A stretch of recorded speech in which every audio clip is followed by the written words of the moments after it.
Якутия-24 продолжает свою работу в прямом эфире. Программа «Итоги дня» в эфире. В студии Влад Давыдов. Сегодня в выпуске. Зимние дороги. По ряду ледовых переправ по республике повышена грузоподъемность. Перечислим все основные. Чествование героев. Сегодня состоялось награждение участников тушения летних лесных пожаров по Якутии.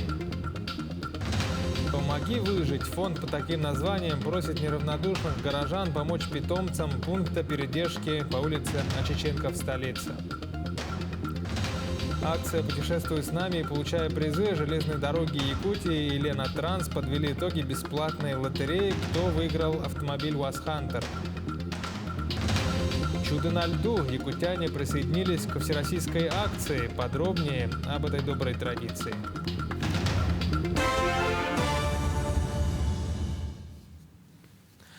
Разрешено движение в транспорте с общим весом до 20 тонн по ледовому зимнику через реку Амгу. Также приказами Управления автомобильных дорог Якутии с 24 декабря разрешено движение транспорта с общим весом до 4 тонн по зимнику на участке Джебари-Кихая, село Охотский, перевоз автодороги Алдан, до 5 тонн по зимнику на участке Оленек до границы Анабарского улуса, дороги Анабар, и до 15 тонн по зимнику на участке границы также Анабарского улуса, поселка Рюнхая, дороги Анабар. По состоянию на 23 декабря в Якутии эксплуатируется 28 ледовых переправ. В Ленске с Нового года возобновятся межпоселковые пассажирские перевозки. Они были приостановлены из-за пандемии коронавируса несколько месяцев назад, но по решению, принятому на оперштабе, межпоселковые автобусы снова выйдут на линию, так как спрос жителей Наслега на данную услугу постоянно растет. Просто у многих нет другой возможности выбраться в райцентр. Сегодня дал команду границу подготовить с Нового года, начать межрайонными, межпоселковую перевозку. Потому что люди же просят, на самом деле, на такси. Это очень дорого. На самом деле очень дорого. И поэтому с Нового года граница заработает перевозки пассажирских по поселению, также по графику заработает. Таким образом, с 10 января автобусы начнут ездить по 6 направлениям: Чамчаур, Тонахара, транзит через Северную Нюев, поселок Дорожный, Бичинча и Мурья. С открытием зимника будет запущен маршрут до поселков Витим и Пеледу-Ленского района. Награду «Отличник молодежи республики» получил сотрудник Комитета по молодежной и семейной политике Ленского района Ксения Попова. Помимо основной деятельности, она занята общественной работой, возглавляя волонтерское движение «Лучи Ленска», рассказывает Анна Кожевникова. Впереди планеты всей молодежь. Ленск всегда гордился своими звездочками в разных сферах. В этом году 10-летний юбилей празднует Комитет по молодежной и семейной политике, а его сотрудники принимают поздравления и получают награды.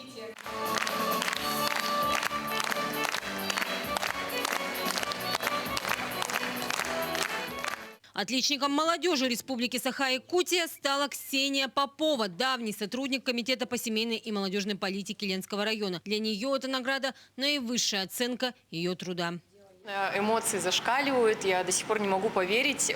Для меня это правда самая высокая награда в моей жизни. В Комитете по молодежной политике я отработала 8 лет, рука об руку с нашим замечательным наставником Ниной Николаевной Евстафьевой, с Клюкиной Любовь, которая сейчас работает в министерстве. Благодаря тому, что в определенный момент в меня поверили, конечно, я безусловно благодарна каждому. Спасибо большое. Ксения всегда была на виду. Помимо основной профессиональной деятельности, она активно занимается общественной. Молодой, успешный специалист возглавляет волонтерское движение «Лучи Ленска», руководит избирательной участковой комиссией, принимает участие в школьной жизни дочери. Коллеги ценят ее не только как сотрудника. Многие, уже покинув комитет, идут рука об руку по жизни с Ксенией. Для меня она уже стала близким человеком, близкой подругой. А с недавних пор уже, можно сказать, и родственницей, потому что Ксюша является крестной мамой моей доченьки. Если у меня случится какая-то беда, я могу сюда обратиться к ней, она мне поможет, поддержит, выручит в любой ситуации. Сегодня Ксения снова молодая мама. В ее семье пополнение, но в скором времени она планирует выход на работу. С января месяца я вступаю в новую должность и покидаю свой любимый комитет по молодежной политике и буду развивать себя уже в другом направлении. А вот в каком амплуа теперь мы увидим Ксению, пока неизвестно. Это отличник молодежи Республики Саха-Якутия оставила в тайне. Но, зная ее как целеустремленную и энергичную личность, можно с уверенностью сказать, что у этой молодой, успешной, активной девушки все получится. И в любом деле она проявит себя профессионально. Анна Кожевникова, Виталий Андреев, Ленск. Сегодня состоялось награждение участников тушения лесных пожаров за самоотверженную и образцовую работу при тушении и локализации лесных пожаров. Памятные знаки были присвоены огнеборцам-добровольцам. Как мы знаем, в уходящем году лесные пожары стали настоящим испытанием для всех якутян. К сотрудникам МЧС, республиканским и федеральным лесопожарным формированиям присоединились добровольцы и местные жители, более 25 тысяч человек. Таким образом объединились в мощную силу в борьбе с огненной стихией. Нет худа без добра, да, то, что наконец-то вот у нас, благодаря работе главы региона, Министерства природных ресурсов Российской Федерации Козлова Александра Александровича, в разы увеличено финансирование мероприятий, которые должны идти на предотвращение пожароопасного сезона. Почти 5 раз увеличено это финансирование, и мы надеемся, что и те люди, которые непосредственно профессионально занимаются этим делом, я считаю, что должны поклясться, чтобы такого года в следующем году не повторилось. В этом году акционерное общество «Якутапторг» запустило новую схему завоза продуктов питания в арктические районы. Так, эксплуатация самолетов Ан-2 привела к существенной экономии выделенных средств. За счет этого сейчас усиленно ведут предновогодний завоз продуктов питания с коротким сроком хранения, овощей, фруктов, молочных продуктов и колбасных изделий. Непростая ситуация складывается в Нижнеколымском районе, где на двухлетнюю реконструкцию закрыли аэропорт поселка Черский. Весь плановый объем на этот год в количестве 22 тонн было доставлено в район еще до закрытия аэропорта, но зеленый рейс еще не осуществили. Попробуем отработать новую логистическую схему, завести продукты самолетом на Чукотку и оттуда по Зимнику доставить до Черского. Мы дополнительно отправим 5 тонн 300 фруктов, овощей, колбасные изделия, скоропортящиеся продукты. Надеюсь, что погода и Зимник позволят нам осуществить наши планы вот такие. Кипит обстановки. За минувшие сутки в республике выявили 116 новых случаев заболевания коронавирусной инфекцией. Все данные на ваших экранах. Из этого числа в Якутске 33 случая. Что касается районов, то в Нерюнгринском 9, в Алданском, Мирнинском по 8, в Среднеколымском 7, в Сунтарском 6, в Мегенхангаласском, Хангаласском по 5. Еще в 14 районах республики зафиксировано от 1 до 4 заражений за минувшие сутки. Что касается прививочной кампании, то на сегодняшний день в республике привито 519 586 человек первым компонентом. То есть это 72,5% взрослого населения.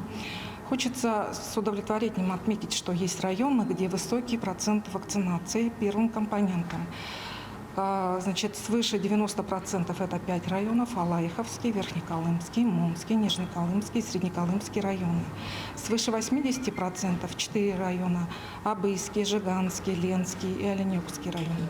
В городе Якутске на сегодняшний день процент вакцинации первым компонентом составляет 75,7% взрослого населения. Предновогодняя пора – главное время для закупки подарков для родных и близких. Кто-то предпочитает онлайн-покупки, кто-то придерживается традиционного формата похода по магазинам. Этому как раз вовремя поспособствовала отмена QR-кодов при входе в торговые центры. Репортаж нашего корреспондента Надежды Саханской. Система QR-кодов в Якутии отменена. В торговых центрах республики снова начинает появляться бесконечное множество покупателей. Наша съемочная группа побывала в одном из торговых центров Якутска и выяснила, как относятся предприниматели к таким изменениям. Согласно новому указу главы республики, теперь в Якутии допускается проведение спортивно-массовых мероприятий при половине заполняемости зрительного зала. Кроме того, режим работы предприятий общественного питания продлевается до часу ночи.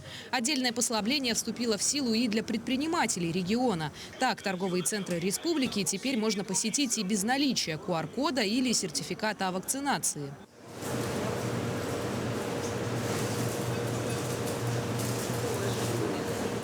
Одно дело, когда ограничительные меры касаются тех сфер торговли, где предусмотрены интернет-магазины, чтобы хоть как-то спасти предпринимателей. Но в случае магазинов ювелирных изделий обстановка выглядит совсем иначе. И вообще, когда для нас каждый посетитель нашего ювелирного салона – это наш гость, да?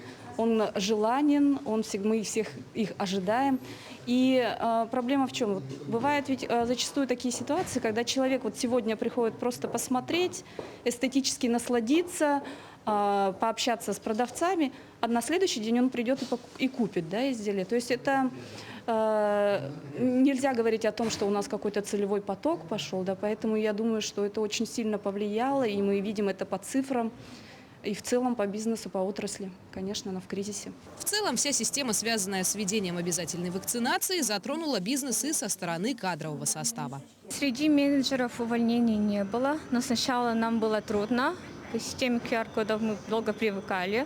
Клиенты говорили, что им трудно, у них есть медотводы. У всех реакции были разные. Таким образом, введение и последующая отмена системы QR-кодов оказали существенное влияние на бизнес, в частности, на ювелирный. Теперь предприниматели надеются, что подобные меры вернутся в нашу республику еще не скоро. Однако главное влияние на возвращение жизни в привычное русло могут оказать сами граждане. Это и вакцинация, которая поможет достичь коллективного иммунитета в короткие сроки, и, конечно, ношение масок, которые смогут защитить от скрытой угрозы. Надежда Саханская, Владимир Павлов, Якутск. К другим новостям, в Якутске на базе СВФУ состоялась презентация книги о родословных ученых-математиков. Автором книги является кандидат физико-математических наук, ветеран Института математики и информатики университета Марк Григорьев. В работе отражены биографии ученых, а также их родословные. Автор книги обращался к различным информационным центрам, архивам. Издание собиралось в течение нескольких лет. В нем представлено более 50 ученых.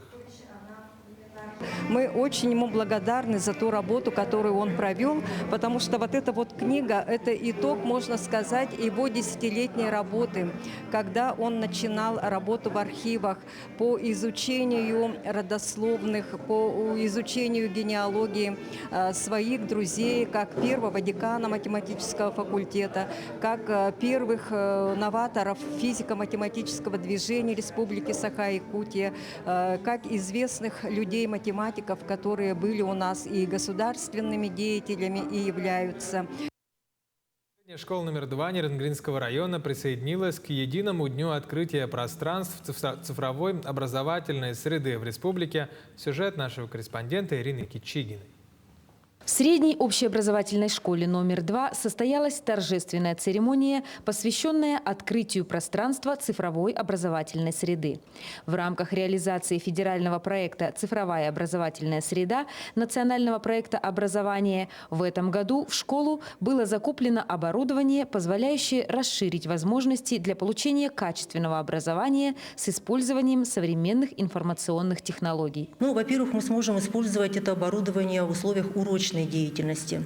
Также в условиях внеурочной деятельности, в том числе для развития нашего такого проекта, как робототехника. И очень важное место, я думаю, займет это оборудование в процессе реализации программ профессионального обучения, которые мы осуществляем на территории нашей школы. Оборудование, закупленное в рамках реализации проекта, позволяет обеспечить доступ обучающихся и педагогических работников к цифровой образовательной инфраструктуре и контенту.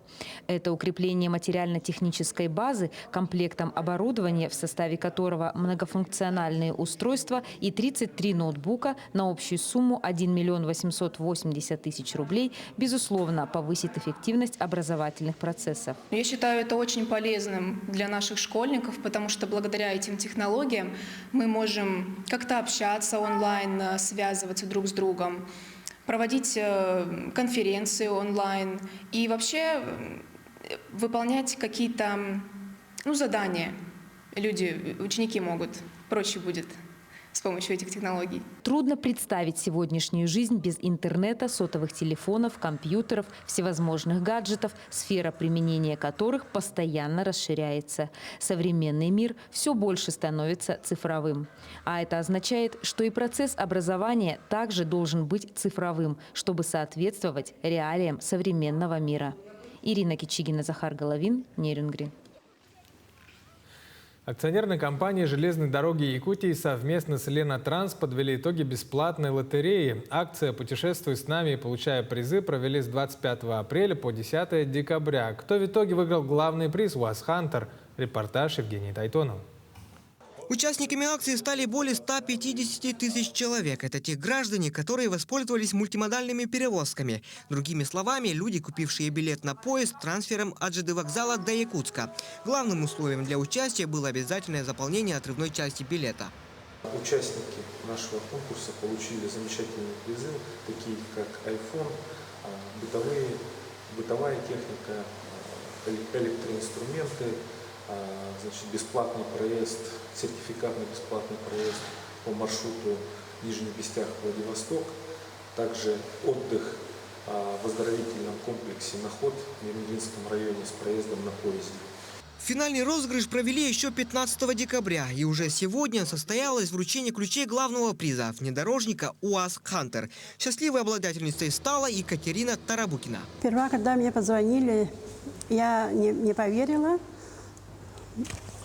А потом спрашивали, вы пользовались услугами железной дороги? Я вспомнила про эту лотерею, про этот купон. Оказывается, было такое дело, вообще забыла. Это было летом, в 2021 году. Сегодня дали ключи. Очень благодарна компании. Оказывается, сбываются чудеса.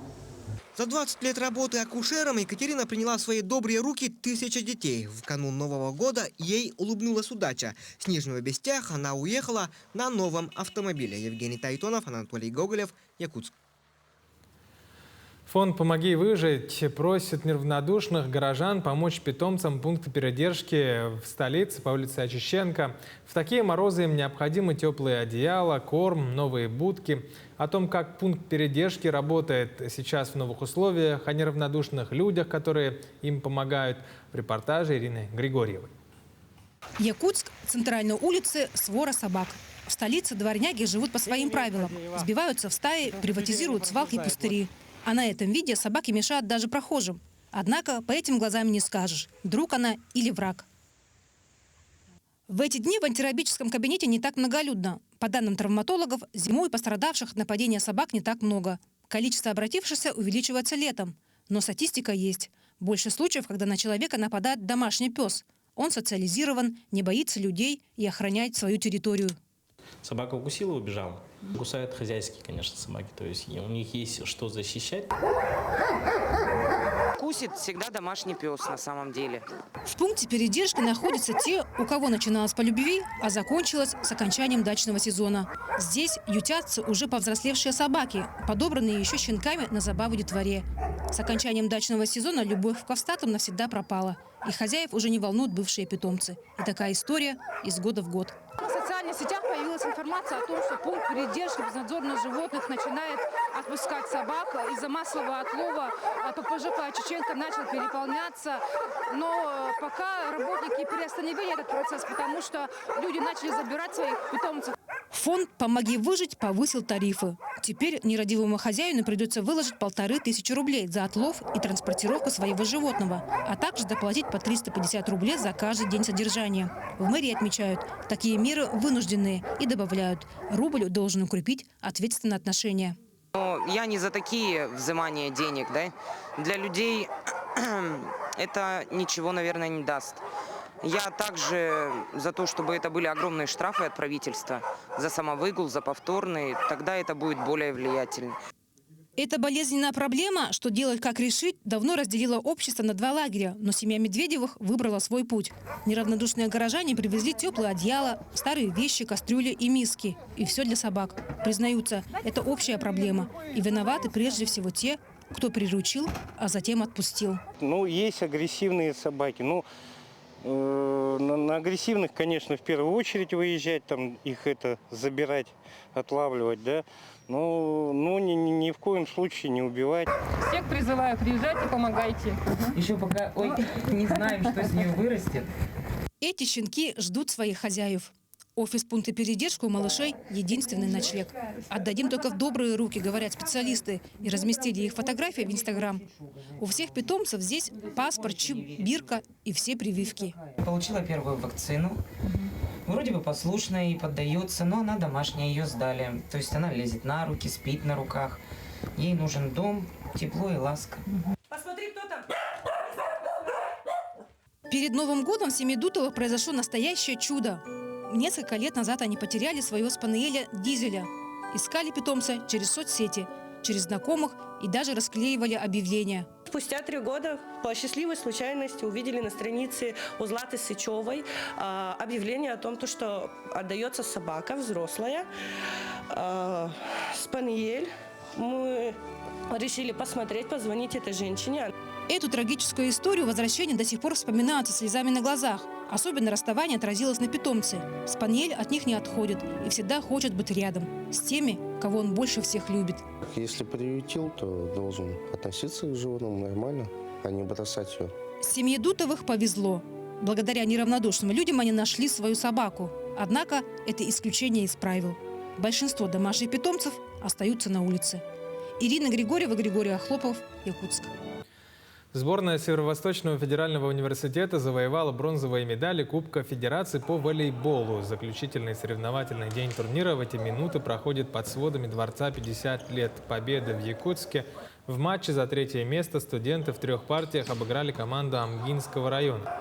Прямо сейчас идет борьба за 1-е место. Право взойти на высшую ступень пьедестала оспаривают действующий обладатель Кубка сборная Намского улуса и команда Алекминского района. В общей сложности в традиционном турнире Кубка Федерации приняли участие 10 команд из разных районов республики и города Якутска. Проводили в рамках Кубка Федерации круглый стол по развитию волейбола республики. И там много поступило хороших предложений. Это создание центра волейбола в городе Якутске, формирование команды мастеров, то есть команды от Республики Саха-Якутия для игры в высшей лиге Российской Федерации. Якутяне присоединились к всероссийской акции под названием «Чудо на льду». Жители столицы нарисовали огромную новогоднюю открытку в честь деда Валерия, который на протяжении 10 лет поздравлял Россию, изображая открытки на снегу. О доброй традиции сюжет Саргалана Неустроев. На улице сейчас минус 44 градуса мороза, но по ощущениям все минус 50. Пробыв снаружи буквально 30 минут, лицо покрывается инеем, становится очень холодно. Однако густой туман и суровые якутские морозы не стали помехой для тех, кто решил продолжить добрую новогоднюю традицию Валерия Мельникова. Все началось 10 лет назад в селе Марково Амурской области. Именно там появилась первая новогодняя открытка. Зимние поздравления Валерия Мельникова быстро обрели популярность и стали настоящим достоянием села.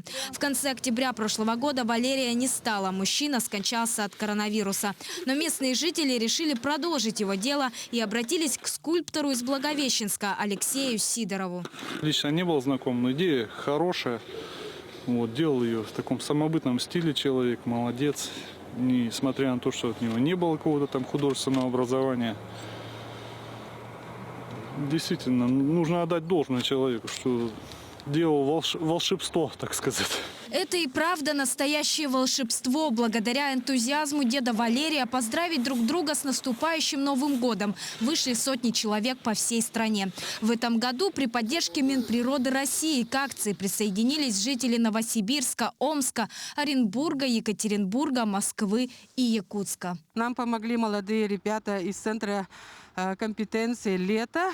Мы очень им благодарны. Сегодня они нарисовали эскиз. Мы распределили по бригадам людей. Принимали еще участие наши сотрудники Министерства экологии. Эта акция проведена в целях привлечения внимания населения к охране водных объектов. Это экологическая акция. Но, естественно, это добрая открытка с наступающим Новым годом. На якутской снежной открытке энтузиасты изобразили быка холода, а ознакомиться с работой прибыл сам Чисхан. Издревле бык холода ассоциируется с морозами, поэтому мы решили поздравительную открытку изобразить быка холода. Всех поздравляю с Новым годом наступающим! Всего на лед Талого озера города Якутска вышло около 60 активистов. По словам Николая Мартынова, одного из участников акции, работали энтузиасты быстро. Погода располагала. А потому создать открытку удалось всего за 3 часа. Я думаю, что этот рисунок сохранится совсем недолго, потому что он уже завтра сможет, наверное, скорее всего, покроется шугой, и не так будет отчетливо видно контуры и края. Поэтому нужно успевать. Сегодня надо обязательно подойти, и когда будете мимо проходить, обратите внимание с моста, как все это выглядит. Зимние акции, народные забавы не редкость для Якутии, но именно чудо на льду, как ничто другое, сближает и согревает сердца. Сарглана Неустроева, Джулустан Иннокентьев, Якутск. Таковы итоги дня. Сегодня смотрите Якутию 24. Будьте всегда в курсе.